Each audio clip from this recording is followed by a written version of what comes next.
సుమన్ టీవీలో మీ business promotions కోసం ఈ కింది నెంబర్ను సంప్రదించగలరు.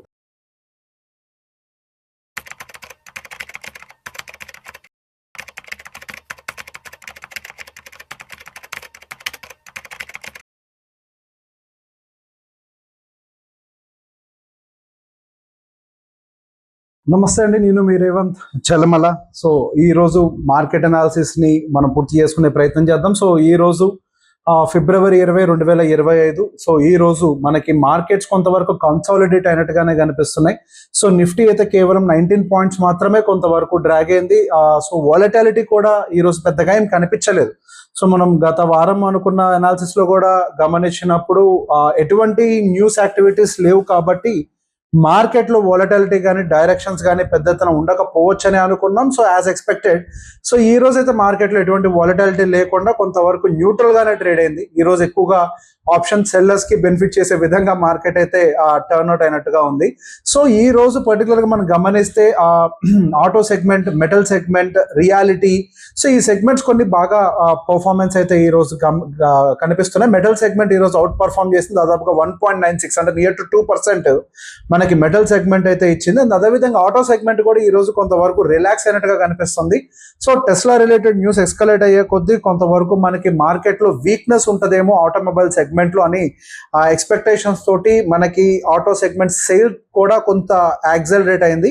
కాకపోతే ఈ రోజు నోమురా సంబంధించినటువంటి రీసెర్చ్ రిపోర్ట్ ఒకటి ఏం చెప్తుంది అంటే 2 వీలర్ సెగ్మెంట్ అంతా కొంత పాజిటివ్ గా ఉండే అవకాశాలు ఉంది. అండ్ టీవీఎస్ కూడా దాదాపుగా 9 to 10% year on year growth కూడా డెలివర్ చేయొచ్చు అన్న దాంతో ఈ రోజు ఆటో సెగ్మెంట్ కొంతవరకు పాజిటివ్ గా క్లోజ్ అవడం అయితే గమనించాము.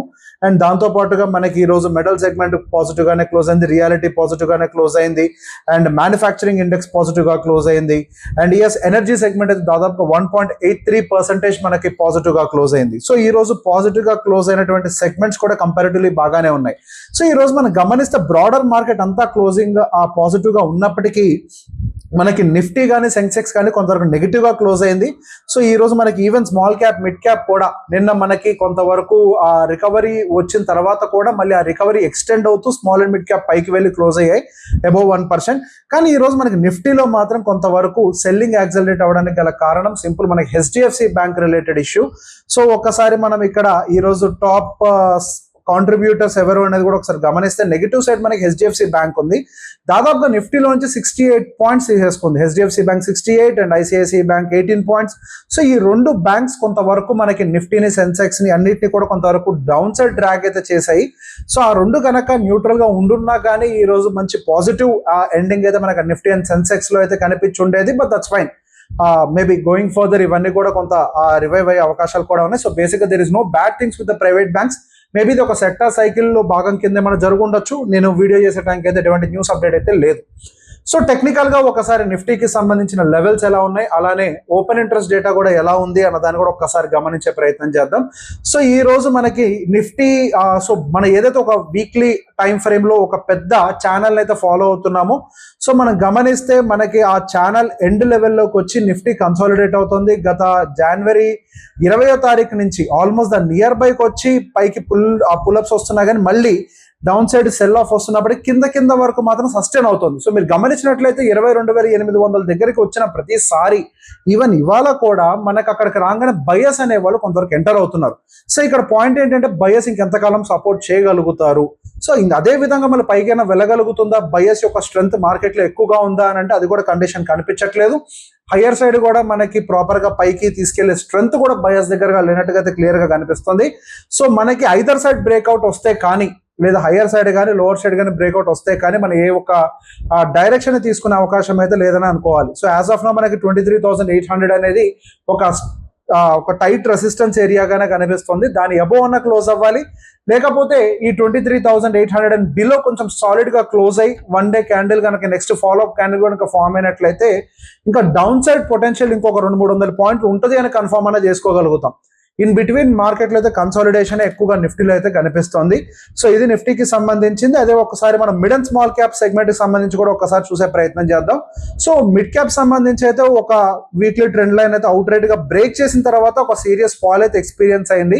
సో బేసిక్ గా దీనికి ఇంకేదన్నా సపోర్ట్ లెవెల్స్ టెక్నికల్ గా ఐడెంటిఫై చేయగలుగుతామా అని చూస్తే పెద్ద ఎత్తున అయితే లేవు. కానీ సో మనకి ఫిబ్రవరి 2024 టైంలో ఇక్కడ కన్సాలిడేషన్ కొంచెం ఎక్కువగా అయితే కనిపిస్తుంది. సో అదే ప్లేస్ లో కొద్దిగా బయస్ యాక్టివేట్ అవ్వటము గత 2-3 రోజుల నుంచి అయితే మనకి మిడ్ క్యాప్ సెగ్మెంట్ లో కూడా పైకి పుల్ రావడానికి మేబీ ఇక్కడ ఉన్నటువంటి బయస్ యొక్క ప్రెసెన్స్. సో ఇక్కడ మనం గమనిస్తే ఇక్కడ హ్యూజ్ కన్సాలిడేషన్ ఉంది కదా.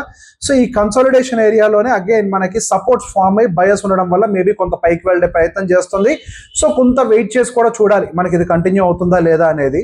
అండ్ దాంతో పాటుగా మనం స్మాల్ క్యాప్ సెగ్మెంట్ కనుక గమనించినట్లయితే ఒక ట్రెండ్ లైన్ ఏదైతే ఫామ్ అయిందో మనకి 2023 ట్రెండ్, సో దాన్ని బ్రేక్ డౌన్ చేసి ద లాంగెస్ట్ ట్రెండ్ లోకి ఎంటర్ అవడం అయితే గమనించాము. So the mid of the trend దగ్గర సపోర్ట్ తీసుకుంది స్మాల్ క్యాప్. సో అక్కడి నుంచి మళ్ళీ అగైన్ పైకి వెళ్ళిపోతుంది అంటే మనం అగైన్ అక్కడ ఆ విషయంలో కూడా మనం క్లియర్ గా వెళ్ళిపోతుందని చెప్పడానికి అయితే లేదు. So mid and small cap segment కి సంబంధించి వీక్నెస్ మరింతగా కొనసాగే అవకాశం ఉంది అని చెప్పడానికి 2-3 అంశాలు చెప్తాను ఫండమెంటల్ గా. సో మనకి పర్టికులర్ గా మనకి డబుల్ డిజిట్ లెక్కల్లో జీతాలు పెరగటము, ఖర్చులు పెరగటము, రా మెటీరియల్ ఇన్ఫ్లేషన్ పెరగటము, అండ్ దాంతో పాటుగా వడ్డీ రేట్లు పెరగటం వల్ల జనాల దగ్గర కొంతవరకు లిక్విడిటీ తగ్గటము. సో ఇవన్నీ పెరగటం వల్ల అటు పర్చేసింగ్ పవర్ పడిపోతుంది, అటు కంపెనీల దగ్గర రెవెన్యూస్ డ్రాప్. ఈవెన్ వాళ్ళు కూడా బ్యాంక్స్ దగ్గర లోన్స్ తీసుకొని ఇంట్రెస్ట్ పే చేస్తూ ఉంటారు. హై ఇంట్రెస్ట్ రేట్స్ పే చేయడం వల్ల వాళ్ళ బుక్స్ కూడా ఎఫెక్ట్ అవుతూ ఉంటాయి. సో వాళ్ళ గ్రోత్ వచ్చేసరికి సింగిల్ డిజిట్ తోటి రావటము. సో బేసిక్ గా ఈ గ్రోత్ ఆస్పెక్ట్ అనేది కొంతవరకు స్టెబిలైజ్ అవ్వనంత వరకు మాత్రం ఈ mid and small cap segment లో కొంతవరకు సెల్లింగ్ యాక్సలరేట్ అవ్వడానికి లేదా ఇలానే కన్సాలిడేషన్ ఇదే రేంజ్ లో అవ్వడానికి కూడా కొంత ఎక్కువ అవకాశాలు అయితే కనపడుతున్నాయి. సో మనం రేపటికి సంబంధించి కావచ్చు, లేకపోతే నెక్స్ట్ కొన్ని రోజుల వరకు మనకి ఆప్షన్ చైన్ డేటా ప్రకారం నిఫ్టీకి సంబంధించిన లెవెల్స్ ఎలా ఉండొచ్చో ఒకసారి గమనిస్తే, ఈ రోజు 20వ తారీఖు మనకి ఆల్రెడీ కంప్లీట్ అయిపోయింది కాబట్టి దాని యొక్క డేటాని తీసేసి మనం చెక్ చేస్తున్నట్లయితే గత మనకి పర్టికులర్ గా 23,000 దగ్గర కొంత స్ట్రాడిల్ ఫార్మేషన్ అయితే జరుగుతుంది. సో ఇక్కడి నుంచి మనకి up and down plus or minus ఒక 300 పాయింట్ రేంజ్ లో, అంటే 22,300 నుంచి 22,700. సో ఇంతకు ముందు కూడా మనం 22,775, 750 వరకు కూడా వెళ్ళింది కాబట్టి ఒక ప్లస్ 50 పాయింట్స్ రేంజ్ ని కూడా పెట్టుకుంటూ 22,700 నుంచి 23,300 వరకు కూడా మనం ఒక ట్రేడింగ్ రేంజ్ గా అబ్జర్వ్ చేయొచ్చు. సో ఇన్ బిట్వీన్ ఇంకెక్కడ కూడా పెద్ద ఎత్తున డేటాస్ అయితే ఫామ్ అవ్వట్లేదు. మేబీ గోయింగ్ ఫర్దర్ ఏమన్నా ఫామ్ అవుతాయని చూద్దాం. ఇది మల్టీ వీక్ కి సంబంధించిన ఆప్షన్ చైన్ డేటా. సో అదే విధంగా మనం మల్టీ వీక్ మొత్తాన్ని తీసేసి కేవలం మనకి ఫిబ్రవరిలో క్లోజ్ అవబోతున్నటువంటి ఆప్షన్ చైన్ డేటాను గమనించినట్లయితే సేమ్ స్ట్రాడిల్ ఫార్మేషన్ అయితే ఇక్కడ కనిపిస్తుంది. అండ్ దాంతో పాటుగా లోవర్ సైడ్ సపోర్ట్ బిల్డింగ్ కూడా కొంతవరకు కనిపిస్తున్నట్టుగా అయితే అర్థమవుతుంది. సో లోవర్ సైడ్ వెళ్ళినప్పుడల్లా మనకి బయస్ యాక్సలరేట్ అవడానికి మేబీ ఇక్కడ మనకి ఆప్షన్ చైన్ డేటా ప్రకారం కూడా గమనించినట్లయితే ఆప్షన్ ట్రేడర్స్ కూడా బిలీవ్ చేస్తున్నారు లోవర్ సైడ్ ఇంకా సపోర్ట్స్ వస్తాయి అని. సో బేసిక్ గా మరి కొన్ని రోజుల పాటు మాత్రం మన మార్కెట్ లో కన్సాలిడేషన్, డైరెక్షనల్ మూవ్ కంటే కూడా కన్సాలిడేషన్ ఉండడానికి ఎక్కువ అవకాశాలు అయితే కనపడుతున్నాయి. అండ్ ఈ రోజు ఇండియా విక్స్ కూడా మీరు గమనించినట్లయితే దాదాపుగా 4% డ్రాప్ అయింది. సో 4% ఇండియా విక్స్ డ్రాప్ అవుతుంది అంటే వోల్టాలిటీ ఏమైనా తగ్గుతుంది, ఏమైనా ఒక కొత్త హోప్ అయితే క్రియేట్ చేస్తుంది. సో దాన్ని going further we can reanalyse. So అదే విధంగా ఎఫ్ఐఎస్ యొక్క డేటా ఎలా ఉందో ఒకసారి గమనించే ప్రయత్నం చేద్దాం. సో నిన్న ఎఫ్ఐఎస్ అయితే 1,800 crores కి అయితే సెల్లింగ్ అయితే చేశారు నిన్నటి వరకు. సో ఇవాళ డేటా అయితే మనం చేసే టైంకి అప్డేట్ అయితే అవ్వదు. సో మంత్లీ డేటా కనుక మనం గమనించినట్లయితే మనకి జనవరి మంత్ లో దాదాపుగా 86,600 కోట్లు సెల్లింగ్ చేసిన ఎఫ్ఐఎస్, అదే ఫిబ్రవరి నెలలో అయితే దాదాపుగా కేవలం మేబీ 30,000 కోట్లు అనుకుంటా. అక్కడైతే 87,000 జనవరిలో, ఇప్పుడైతే యాజ్ ఆఫ్ నో 30,000 కోట్ల రూపాయలు మనకి యాజ్ ఆఫ్ నో సెల్లింగ్ అయితే మనకి ఎఫ్ఐఎస్ సైడ్ అయితే కనిపిస్తుంది. బట్ డిఐఎస్ అయితే ప్రాపర్ గా సపోర్ట్ చేస్తున్నారు. ఇంకొక 5,000 కోట్లు ఎక్సెస్ బయింగ్ అయితే చేశారు. సో మోస్ట్ ప్రాబబ్లీ ఇది ఏమైనా తగ్గుతుందా ఆ ట్రెండ్ అనేది కూడా ఒకసారి గమనించాలి. సో బేసిక్ గా మనం గమనించినట్లయితే తగ్గి మళ్ళీ యాక్సిలేట్ కూడా చేస్తున్నారు. కాకపోతే ఫిబ్రవరి మంత్ లో అయితే జనవరి మంత్ లో ఉండేంత సీరియస్నెస్ ఇక ఉండకపోవచ్చు. మహా అయితే ఒక 6 ట్రేడింగ్ సెషన్స్ ఉన్నట్టున్నాయి ఫిబ్రవరి ఎండ్ అవడానికి. సో ఆ సీరియస్నెస్ ఇంకా ఉండకపోవచ్చు అని నేను అనుకుంటున్నాను. సో రేపటి అనాలిసిస్ లో మళ్ళీ కలిసే ప్రయత్నం చేద్దాం. Thank you very much.